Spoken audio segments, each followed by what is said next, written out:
Welcome to Plus One, a short form webinar series hosted by me, Stephanie Rising of The Rising Effect, your small business coach. My co-presenter today is Lisa Dursey of ERISA Benefits Law.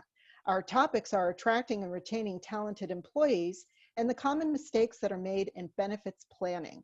Usually my guest goes first, but this time it makes sense to end with Lisa's excellent advice on avoiding benefit pitfalls.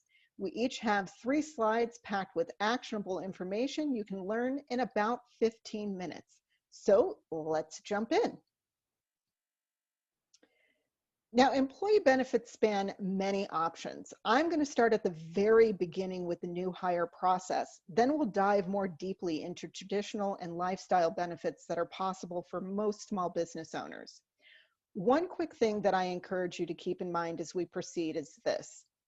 Employees experience health issues, financial insecurity, the demands of caregiving, and a host of other challenges that are simply part of the human experience. Employers certainly aren't responsible for solving every problem an employee faces, but the more compassion and opportunity you can offer, the more loyalty, creativity, and productivity you'll experience in return. So first we got to get them on board, right? The new hire onboarding process might not fall into the traditional category of employee benefit, and yet employees I've interviewed over the years definitely feel that they benefit from clear expectations and communication.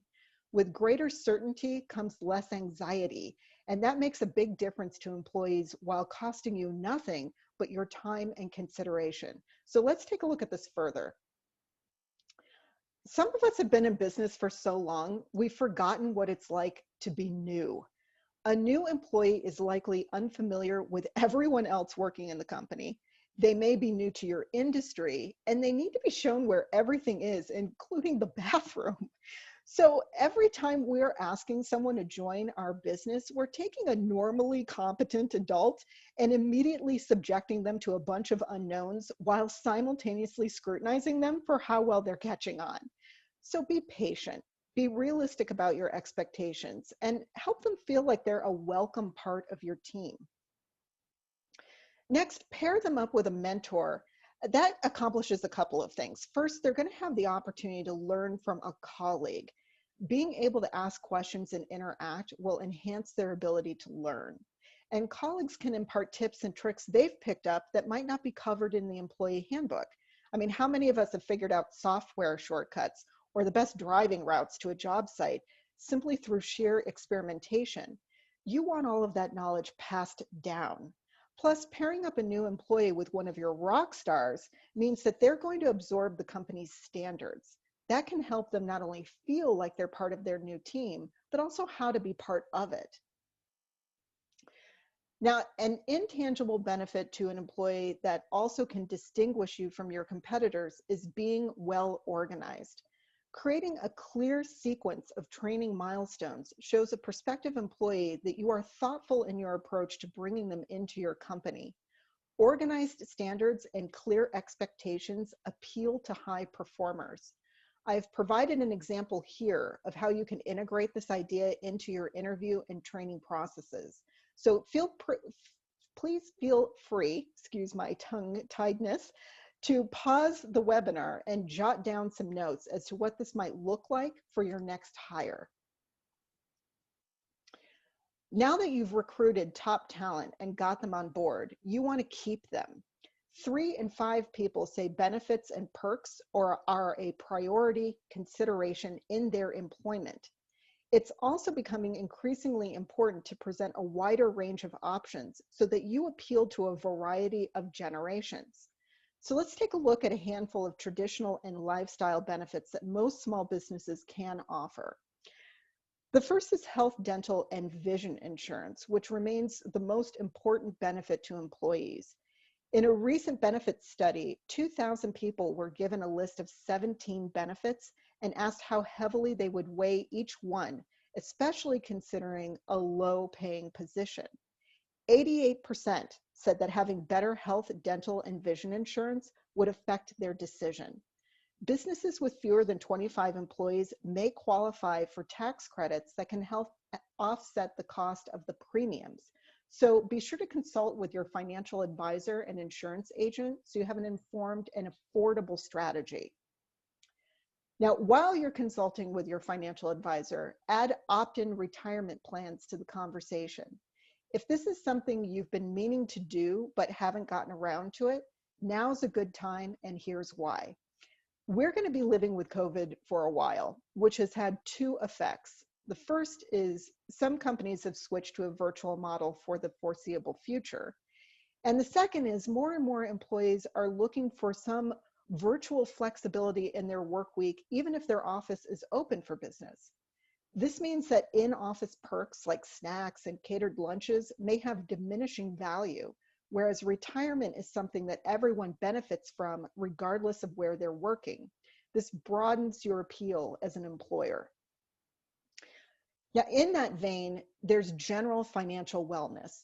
Millennials are the largest living workforce. They also average about $30,000 in student loan debt. The average American in general, excluding their mortgage, carries $38,000 in debt.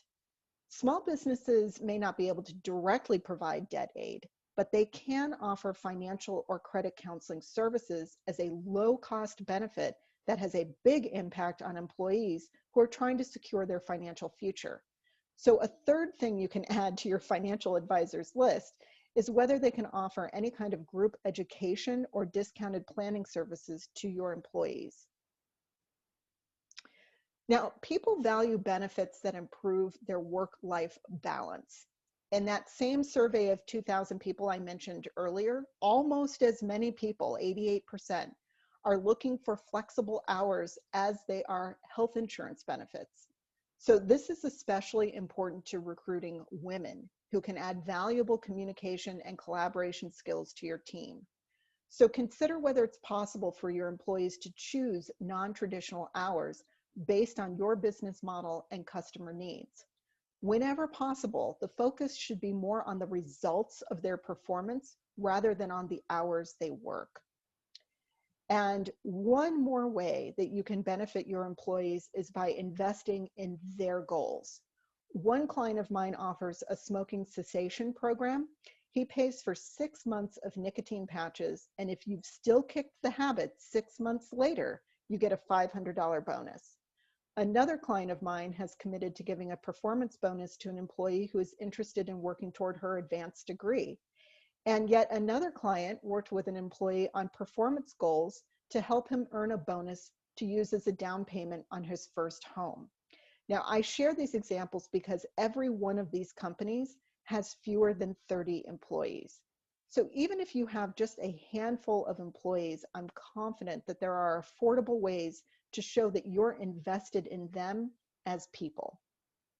Now, if learning more about developing your team is of interest to you, you can book a complimentary consultation on my website. Just go to the home page, scroll down, and you'll see the gold calendar icon right there on my home page.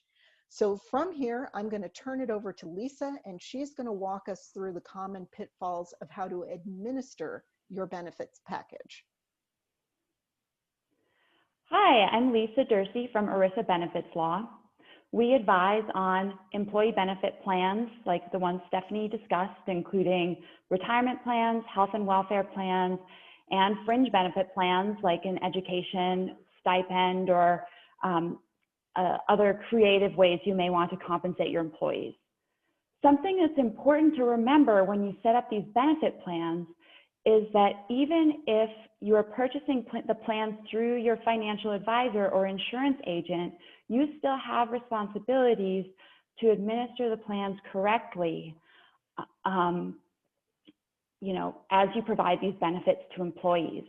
So as the person providing the plan, you're called a plan sponsor. And that makes you a fiduciary to the plan. And as a fiduciary, you have certain responsibilities. You have to act prudently in the interest of employees, and for the exclusive purpose, you have to operate the plan for the exclusive purpose and benefit of employees. So along those lines, I want to highlight some common errors that occur in operating plans so that you can avoid these issues before they happen. One common problem is the failure to follow the plan document. For example, maybe you purchase a health and welfare plan or a retirement plan from your insurance broker. They send you some paperwork and you put it in a file and you never think about it again. That is, you know, that may work fine for a while, but you need to be aware of what is in the plan document.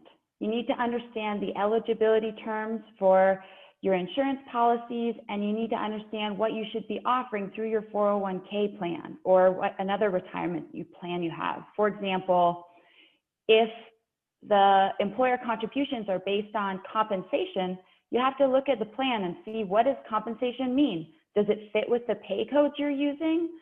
If it doesn't, you need to talk to your broker and make sure that you have the plan altered, or you alter your administration so that you are complying with what the plan says.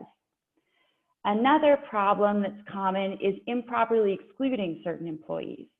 Your plans are going to have provisions about when employees can enter the program, and whether certain groups of employees are allowed to participate. For example, if you have leased employees, they may be excluded. So you need to be aware of what your plan terms say with respect to those, with respect to enrolling employees in the plans and allowing them to continue to participate. For example, like what Stephanie was mentioning with part-time employees, people who want flexible hours, you need to look at your plans to figure out whether your employees with flexible hours can still participate in the benefit plan. Another common issue is late plan contributions. 401k contributions to a 401k from your payroll need to be deposited within a certain time frame, and you need to work with your insurance agent or whoever is administering your plan to make sure you get the money in on time. Another issue is the failure to update your plan for changes in law. For example, there were several acts relating to coronavirus at the start of this year that will need to be incorporated into your benefit plans. This is something, if you have plans that where the documents are provided by a third party, somebody running your plan, they should update the plan documents for you, but that's a conversation you want to have. If you have a plan document that was designed for your company specifically, this is sometimes the case with larger employers, you'll need I recommend that you hire an attorney like us to make sure that you incorporate whatever changes are needed into your plan. You also have, these last 2 points are about certain yearly filings and testing. You have to file a Form 5500 for each of your plans every year unless you are under a certain size threshold. And you'll also have certain testing to make sure that the plan benefits all employees without discriminating against certain employees. So you need to be sure that those filings and testings are being done every year. Now that you're aware of some of the common errors, you can watch for them and hopefully avoid them. But the next question is, well, what happens if an error does happen? I think the first thing to note is there are certain steps that are certain guidelines in place for how to correct an error. So I know a lot of employers who are diligently, providing benefits to employees and trying to do right by their employees, really take it to heart and feel pretty scared and vulnerable when something goes wrong with their plans.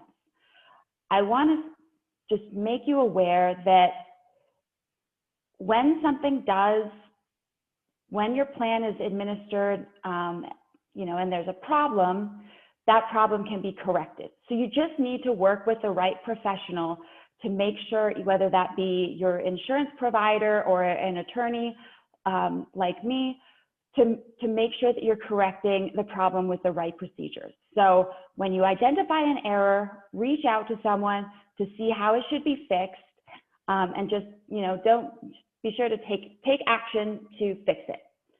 So the two ways that an error can be corrected is with self-correction or correction with a filing. Self-correction is obviously preferable. There's no filing fee. You don't have to pay to complete a filing. But it's something self-correction is only allowed if you catch the error quickly. So there are certain timeframes within which self-correction is permitted. If you're past that window, then a filing would be required. And there may be a filing fee, sometimes in the thousands of dollars. Of course, that is very dependent. Sometimes there's no filing fee, and that's something that you would need to ask for assistance or guidance on. Just to give you an idea of what you might have to do to correct some of these errors. One potential correction method is a retroactive amendment. Say you've been excluding a certain group of employees from your plan, or for example, you've been making a matching contribution, but your plan doesn't say that there is a matching contribution for your retirement plan. A way to correct that would be with a retroactive amendment where you change the plan terms going backwards. Another thing you might have to do for a correction is an employer contribution.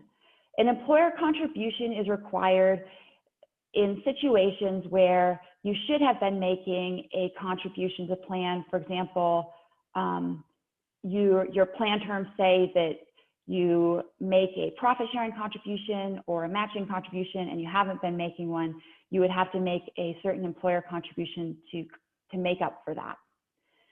And then another thing that's often involved with corrections is communications to employees. So in many situations, you have to send a notice to the employees saying,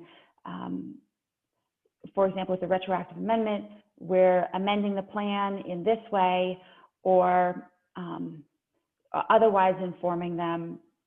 For example, if you overpaid them, you would send them a notice saying that they have to return some of the money. So these are just general ideas and guidelines with respect to corrections. Unfortunately, there are a lot of nuances and ins and outs with respect to the way that you correct your benefit plans. But if you do, be aware of the common pitfalls, and if an error occurs, please reach out to whoever's providing your plan or to us, and we can help you solve it quickly. If you want to keep up to date on legal developments with respect to your benefit plans, please sign up for our newsletter. We explain legal changes in plain English for you, and you can sign up for our newsletter at the bottom of our webpage, erisabenefitslaw.com. Thank you so much, Lisa. I want to thank again my guest, Lisa Dursey of ERISA Benefits Law. We welcome your feedback on this episode of Plus One, and thank you for joining us today.